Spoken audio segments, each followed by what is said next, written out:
بسم الله الرحمن الرحيم. مشاهدينا الكرام، السلام عليكم ورحمة الله وبركاته.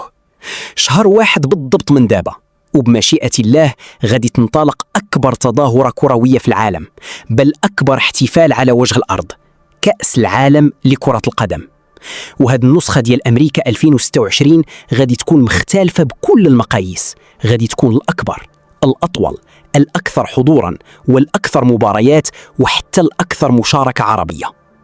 لأول مرة غادي يشارك 8 المنتخبات عربية، 4 من آسيا و4 من إفريقيا. البطولة الجاية كيتسناو فيها بزاف ديال الحوايج، لأنها استثنائية في كل شيء، حتى في التنظيم ديالها اللي غادي يكون فوق أرض قارة كاملة، أمريكا الشمالية. والأول مرة غادي تنظم في 3 دول: الولايات المتحدة الأمريكية ب11 مدينة، المكسيك ب3 المدن، وكندا ب2 مدن.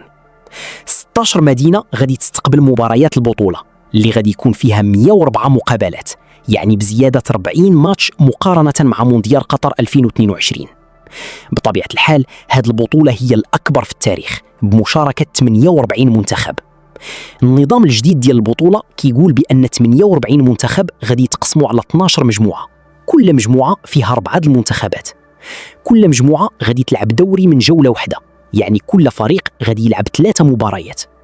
المتصدر والوصيف ديال كل مجموعة غادي يتأهلوا مباشرة للدور الثاني، يعني 24 منتخب، وزيد عليهم أفضل 8 المنتخبات احتلوا المركز الثالث حسب النقاط وفارق الأهداف. وبالتالي غادي يكونوا 32 منتخب في الدور الثاني بنظام خروج المغلوب، ومن بعد 16 فريق في ثمن النهائي، و8 في ربع النهائي، و4 في نصف النهائي، ومن بعد مباراة الترتيب والنهائي.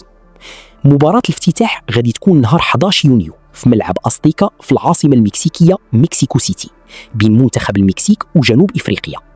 المكسيك اللي غادي تستضيف كأس العالم للمرة الثالثة في التاريخ ديالها غادي تلعب المباراة الافتتاحية للمرة السادسة، وهو رقم قياسي، وهذا الشيء ثاني مرة كتواجه فيها جنوب إفريقيا في مباراة افتتاح من بعد تعادل 2010 بهدف لمثله.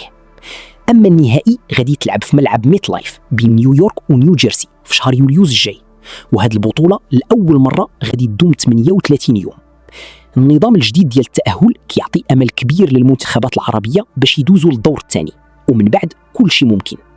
وحتى على مستوى المدربين، لأول مرة كأس العالم غادي تعرف أكثر من 50% من المدربين الأجانب.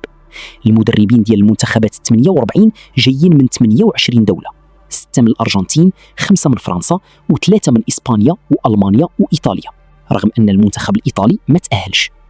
والأول مرة حتى المدربين البرازيليين غادي يغيبوا على المونديال، حيث حتى منتخب البرازيل هذه المرة كيدربوا مدرب أجنبي وهو الإيطالي كارلو أنشيلوتي.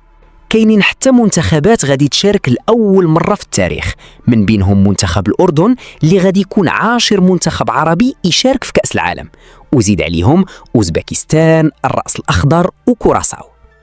على مستوى التحكيم تم اختيار 52 حكم ساحة و88 حكم مساعد و30 حكم فيديو من 50 دولة، وغادي يتم استعمال تقنية متطورة للتسلل شبه الآلي مع تنبيهات فورية للحكام باستعمال الذكاء الاصطناعي وكاميرات متعددة وحساسات داخل الكرة. حتى كاميرات الحكم غادي يتم اعتمادها باش تعطي زوايا جديدة للمشاهدين، وكاين تشديد كبير على تضييع الوقت. اللاعب اللي تبدل خاصو يخرج في 10 ثواني، وإلا الفريق ديالو غادي يلعب ناقص دقيقة كاملة، وحتى اللاعب المصاب خاصو يبقى برا دقيقة على الأقل قبل ما يرجع. رميات التماس وضربات المرمى خاصها تنفذ بسرعة، وحراس المرمى خاصهم ما يحتفظوش بالكرة بزاف. كذلك صلاحية الفار توسعات، وغادي يكون تركيز أكبر على تحديد اللاعب اللي كيستحق الإنذار أو الطرد فعلا. وكاينه قاعدة جديدة كتقول بأن غير قائد الفريق هو اللي يقدر يهضر مع الحكم، وأي احتجاج من لاعب آخر غادي يعرضوا الإنذار مباشر.